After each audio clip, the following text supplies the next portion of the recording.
Nous l'avons annoncé au sommaire de ce grand live. Kankonde John est avec nous, président national de Prenons-nous en charge. Bonsoir. Bonsoir Fabien Lumbala. Alors, vous êtes de l'Union Sacrée, la rencontre de Luanda, rien de concret, parce que l'agresseur, voilà, avant même d'y arriver, il y a eu un agenda, plutôt un cahier de charge de ceux qui l'utilisent, soi-disant M23. Est-ce que vous avez la même lecture? Je parle la même lecture, merci déjà de me recevoir. Je vais parler aujourd'hui en tant que l'un des communicateurs de l'Union Sacrée. Cette journée a été marquée par une déclaration de l'Union Sacrée qui avait été lue par le coordonnateur Donald Kabasele, que je salue en passant avec tous les communicateurs, juste pour essayer d'examiner le point inscrit à l'ordre du jour, c'est-à-dire l'agression rwandaise et le soutien total de tous les Congolais et les communicateurs de l'Union Sacrée, en particulier au chef de l'État, aux actions que le chef de l'État est en train de mener. Non, je n'ai pas la même lecture parce que avant que le chef de l'État parte, il y a un journal américain où il a accordé une interview, où il a déclaré clairement que les Rwandais ne peuvent pas continuer à jouer avec nous, à se jouer de nous. Ils doivent savoir que le fait que nous ne répondons pas, cela ne veut pas dire que nous sommes faibles.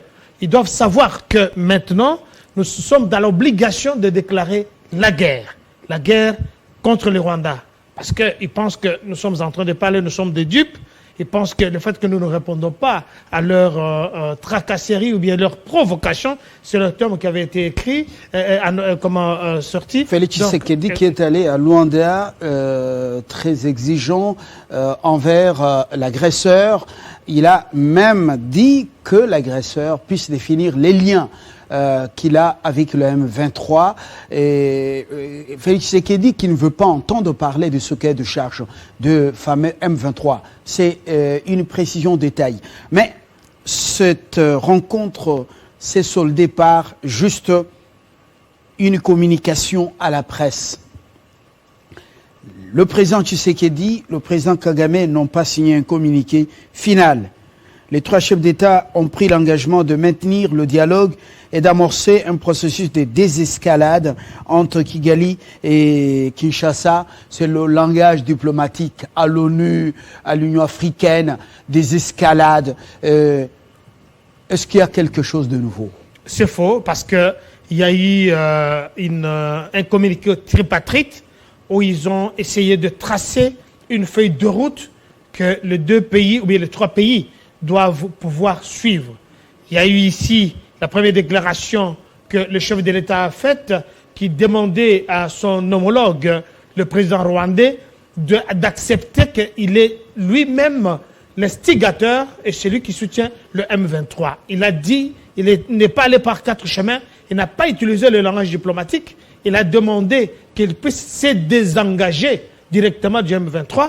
Et dans la deuxième recommandation, ils ont demandé dans la feuille de route, parce que vous devez savoir que le 12 juillet ici, il y aura la commission qui était mise en place pour essayer de mettre en place. C'est une commission qui a existé depuis très longtemps, qui doit se mettre d'accord. Vous parlez de la commission mixte RDC-Rwanda qui était en veilleuse et qui doit être activée. Mais nous avons, cette mission a été confiée à Lourenço, le président rwandais angolais par l'Union africaine.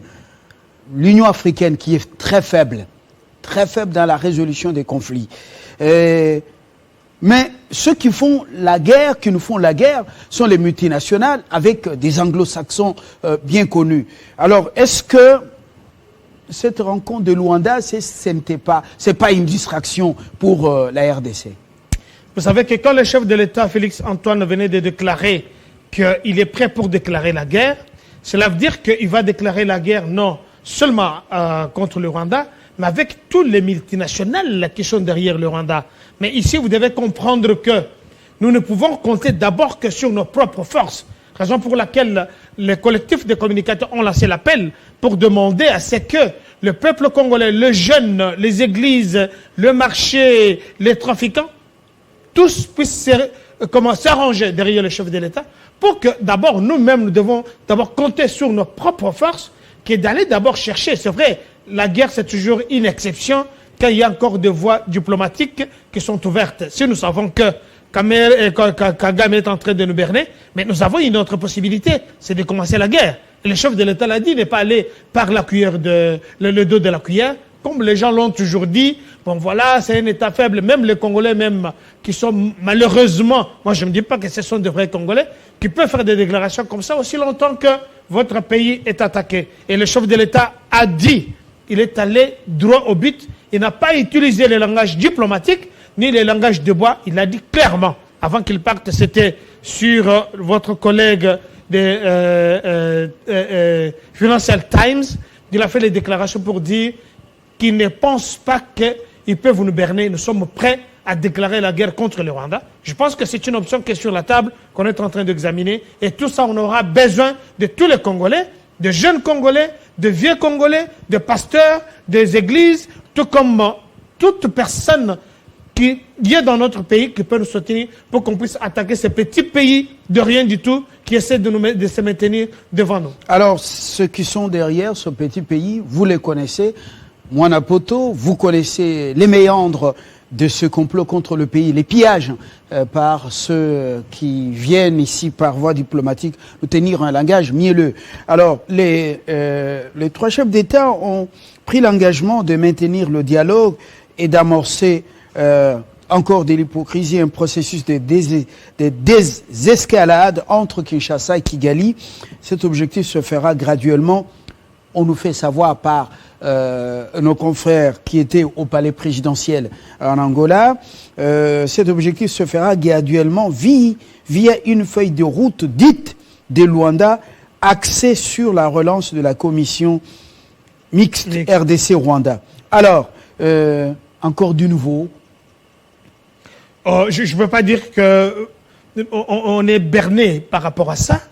Je pense que nous sommes vraiment très actifs, non, je parle pas attentifs. Par je vais revenir à la votre médiation du président angolais. C'est du nouveau, je dis bien, parce que nous ne sommes pas les seuls. Je pense que la carte que Lorenzo est en train de jouer maintenant, c'est une carte pour faire comprendre, parce que je sais que dans la sous-région, il n'y a que les Angolais que le Rwanda ont tellement peur. Et vous devez savoir que depuis, je pense, 5 ans maintenant, les États-Unis d'Amérique, comme l'OTAN, avaient donné quand même aux Angolais la possibilité d'acheter des armes comme étant des gendarmes de la sous-région. Alors, pour ce qui nous concerne, on ne peut pas dire que c'est du nouveau, on peut dire que c'est du nouveau, mais nous serons très attentifs par rapport à cette feuille de route qui a été initiée par ces trois pays, et on ne peut pas permettre que ce qui s'était passé avec l'ancien gouvernement puisse se renouveler. La première rencontre, John Kankonde, la première rencontre de cette commission mixte RDC-Rwanda, c'est un cadre de dialogue permanent entre les deux parties, les deux pays. Et ce cadre est prévu le 12 juillet prochain à Luanda, en Angola. Et la feuille de route de Luanda note expressis verbis une volonté de normalisation de relations diplomatiques entre Kinshasa et Kigali. Qu'est-ce qu'on n'a pas encore entendu dans de telles rencontres? Vous devez savoir ici que sur le plan diplomatique, nous avons le Rwanda, c'est notre voisin inné, on peut le dire, naturel. Jusque-là, l'ambassadeur rwandais est rentré chez eux après avoir fait des déclarations qui défrayaient la chronique. Il a compris que la RDC avec laquelle ils étaient en train de jouer dans l'ancien temps n'est pas la même. Vous avez vu l'euphorie et la sensibilisation de la population congolaise qui s'est tenue debout comme un seul homme derrière le chef de l'État.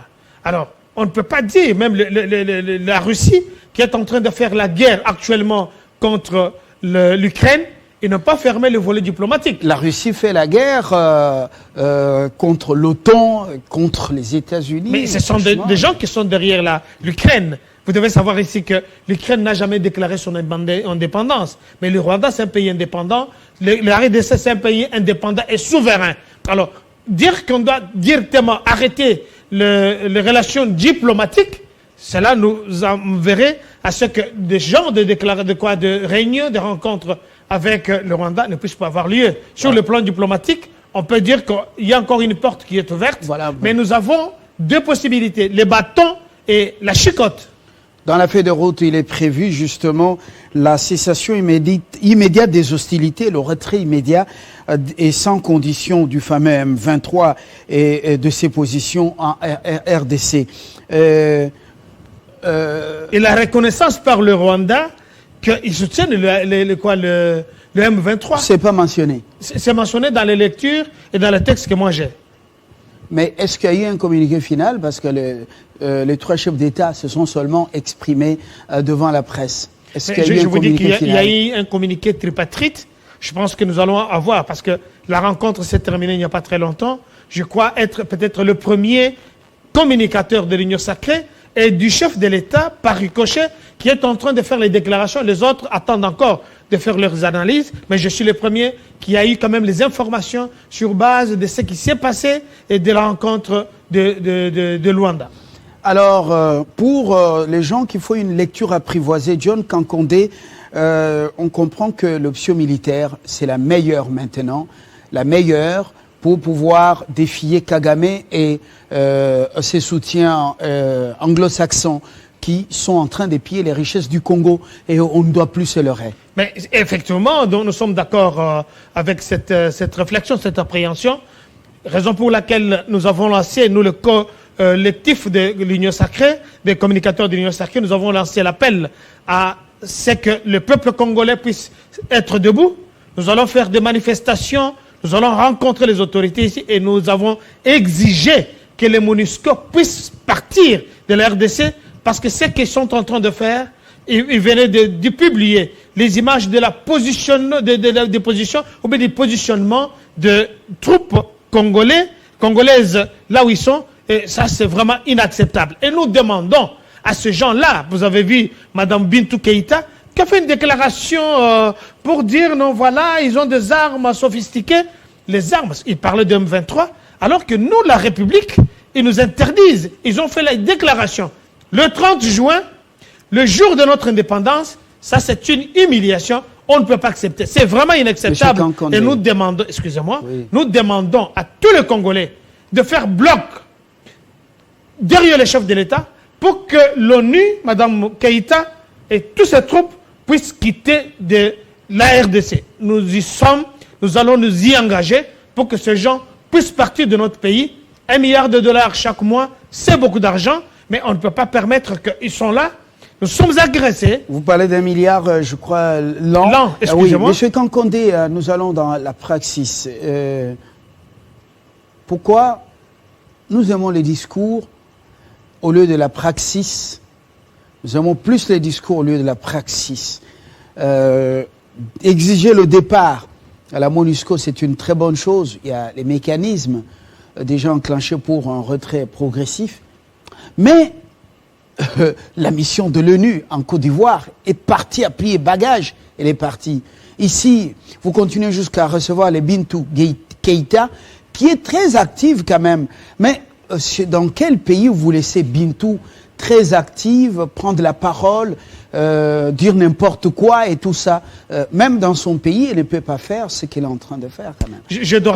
Pourquoi êtes-vous plus théorique que pratique, que praxis, au lieu d'imposer des choses? C'est vrai que la préhension de la Côte d'Ivoire, tout comme le Mali, n'est pas la même chose ici, mais nous pouvons réfléchir le plus vite que possible. Notre diplomatie, elle a démontré réellement le niveau des actions qui sont en train de mener. Et je pense que pour le moment, notre diplomatie doit faire un effort pour faire bagage à tous ces gens. Et ce n'est pas seulement la diplomatie. Nous sommes là, la société civile, le parti politique. Vous savez, ils ont essayé d'utiliser, de féoder les partis politiques, soit disons de l'opposition, pour essayer d'amaler. Mais nous sommes là, nous nous sommes dit, maintenant, c'est le moment où jamais nous devons faire la pression à ces forces des Nations Unies de partir de la RDC parce que nous-mêmes, nous sommes capables de nous défendre.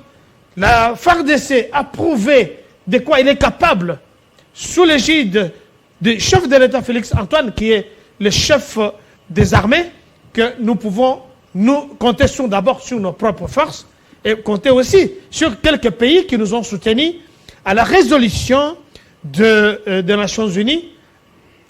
Je cite ici le Ghana, la Russie. Avec la Poutine, Russie, le Ghana, le Gabon, ils ont fait une déclaration. Est-ce qu'ils vous ont réellement, et même la Chine, est-ce qu'ils vous ont soutenu ou ils se sont abstenus de voter? Ils nous ont soutenus parce que si vous suivez la déclaration Quel soutien? Hier de l'un des responsables de la Russie qui a fait la déclaration pour dire qu'ils soutenaient les efforts de la RDC, ils sont capables et prêts de nous doter de quelques matériels militaires pour la police, pour la FARDC. Et quand on parle de matériel, nous savons de quoi ils sont en train de faire allusion. Ils ont fait la déclaration devant l'excellence, comment il s'appelle, le nom m'échappe, parce que ceux qui sont... Le ministre des Affaires étrangères. Ce n'est pas le ministre des Affaires étrangères, c'est Bilianki, le nom m'échappe. Vous parlez de Ibalanki. Ibalanki, excusez-moi. Qui dirige le mécanisme national des suivis. Voilà. Le monsieur a fait la déclaration hier, c'est un responsable de la Russie qui a dit qu'ils sont prêts. Alors, quand ils sont prêts, c'est-à-dire qu'ils peuvent commencer demain ou après-demain. Nous devons d'abord commencer par nous organiser nous-mêmes. Et je félicite ici, de cette occasion, pour féliciter le FARDC, la police, le service de renseignement qui font un travail énorme. Ils n'ont pas attendu le MONUSCO, mais ils sont en train de faire la déroute au M23 et au Rwanda en particulier. Alors, il y a quelques jours, ils ont enlevé un membre important de la société civile, les Rwandais. Ils l'ont enlevé à Goma, ils l'ont amené jusque dans leur pays, ils l'ont torturé à mort. Torturé à mort, il n'a pas pris la nourriture piégée parce qu'il connaît les mécanismes, l'approche du voisin, mais ils l'ont torturé jusqu'à chercher à obtenir des aveux. Il a été un homme constant, il a dit « Je suis déjà mort, mais je réitère ce que j'ai dit contre ce pays et son régime sanguinaire. » Mais sa libération a été obtenue grâce, dans le cadre de la médiation de Lourenço, le président angolais. Mais ils lui ont dit, ces manipulateurs et ces menteurs lui ont dit, eh ben, allez dire là-bas que ça ne vient que de commencer. Le message à apporter ici aux dirigeants congolais.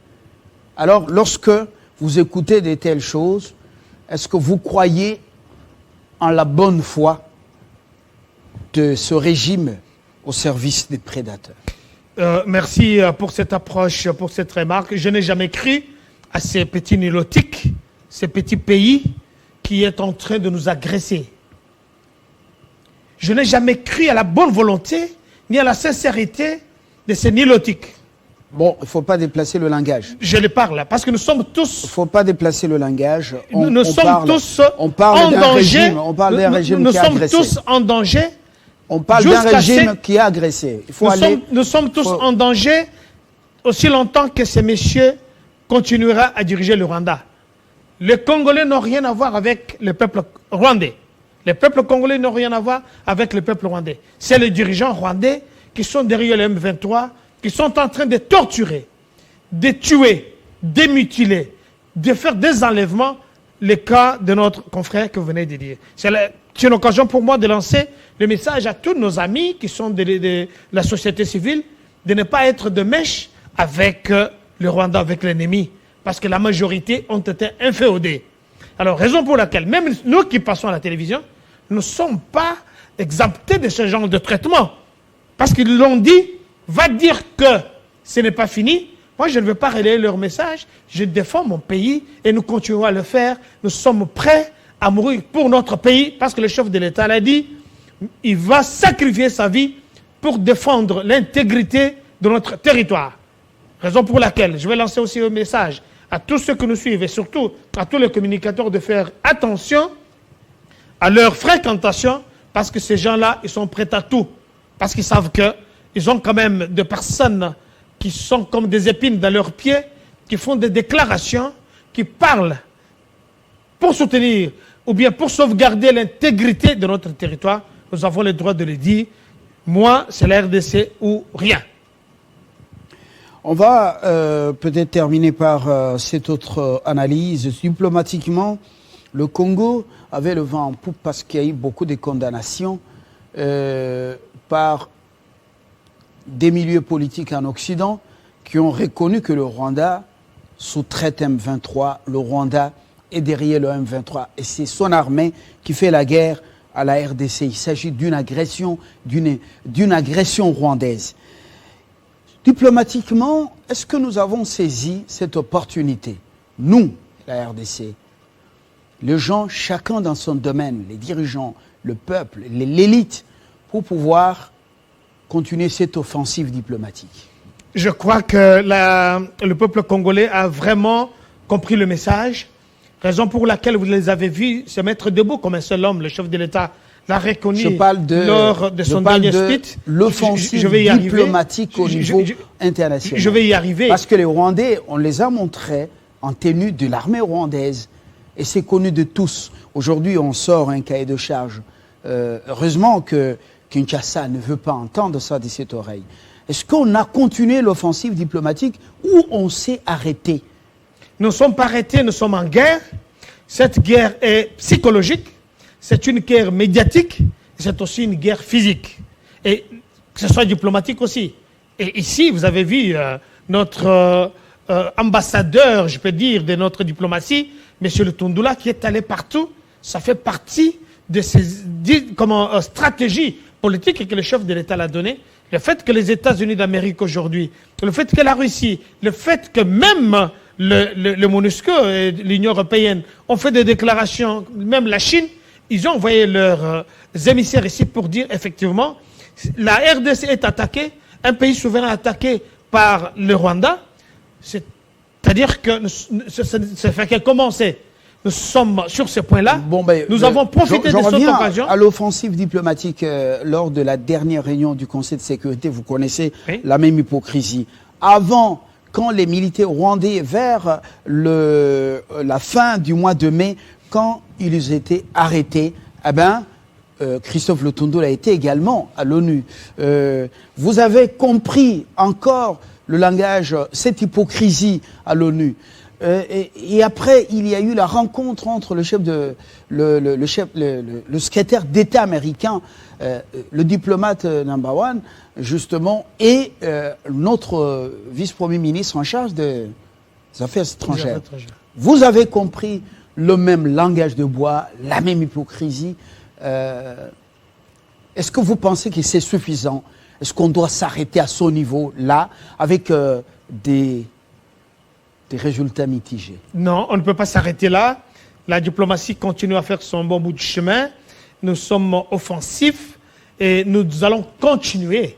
Et ici, le chef de l'État, on ne peut pas être calme ou bien dormir sur nos oreillers pour dire qu'effectivement, l'ONU a déclaré ou bien tout ça. Nous allons continuer, raison pour laquelle on n'avait jamais entendu un chef d'État de la République passer en train de faire des déclarations pour dire l'option militaire est sur la table. On peut déclarer la guerre à tout moment. Ça, c'est la toute première raison pour laquelle on ne peut pas, ceux qui font l'hypocrisie, les multinationales et ceux qui les soutiennent, nous savons bien que nous pouvons compter sur nos propres forces.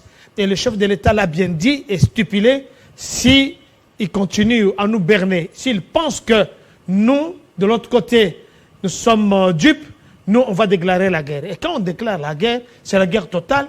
Quand on déclare la paix, c'est la paix totale. Et là, nous nous sommes pris en charge, comme mon parti politique l'a stipulé, prenez-nous en charge. Nous sommes prêts à aller en guerre contre ces gens-là. Et c'est là, à ce moment-là, que ceux qui font l'hypocrisie reviendront vers nous pour nous dire, mais voilà, il ne fallait pas faire ça, il ne fallait pas faire ça. Mais le jusque-là, nous ne faisons que nous défendre l'intégrité, les frontières de notre pays. Et je pense que c'est tout à fait naturel et c'est tout à fait notre droit de le faire.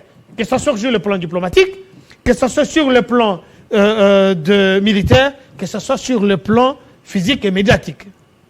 Vous avez suivi, c'est pas donc un fameux cahier de charge du M23. Et le président ne veut pas entendre ça de cette oreille, mais ils sont quand même courageux. Ils ils ont résumé le cahier de charge en 10 revendications politiques et militaires, notamment la présidence. Ils disent quoi? La présidence actuelle de la République démocratique du Congo devrait non seulement respecter, mais surtout ordonner toute affaire cessante, c'est-à-dire maintenant à la ratification, promulgation et publication au journal officiel l'accord politique conclu le 23 mars 2009 avec le CNDP qui accorde des droits indus en tant que minorité ethnique spéciale à protéger en République démocratique du Congo. Pour ne prendre que ce premier point ou cette première revendication, qu'est-ce que cela vous inspire sans émotion? Ça m'inspire une blague, un jeu de mauvais goût. Ils se sont trompés d'époque. Ils se sont trompés de personnes, ou bien de personnalités.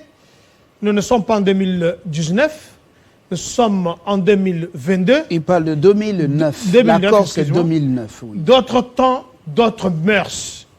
On ne peut pas permettre et accepter que ces gens de criminels qu'on a mis dans le cadre de criminels, de terroristes, puissent faire des recommandations, puissent faire des propositions à la République démocratique du Congo, qui est maintenant avec plus de 110 millions d'habitants.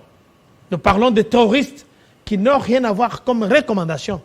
On leur dit d'autres temps, d'autres mœurs. Le temps de brassage, le temps de les remettre dans notre armée, le temps de les appeler pour les amadouer, le temps de Sun City, ce temps-là est révolu.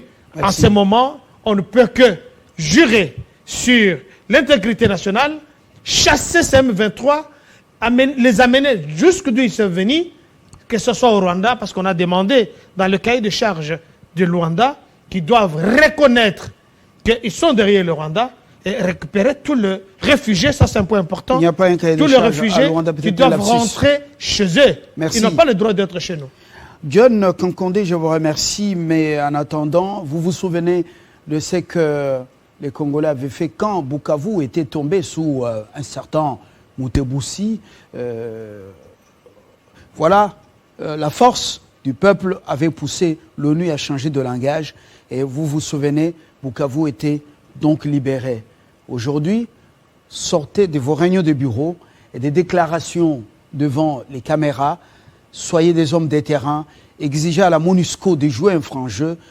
Voilà ce que on reconnaîtra le peuple par ces actions. Je remercie d'être venu ce soir analyser avec nous cette actualité. Merci, raison politique pour laquelle les communicateurs sont debout de l'Union sacrée. Pour commencer cette démarche-là, l'ONU doit partir. On n'a pas besoin d'eux. Vous avez la marche quand?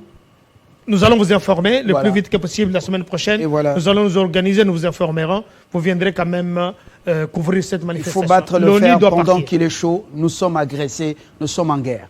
Dans quelques instants, la suite sur le même sujet avec la société civile du Dieudonné Moucha Galoussa.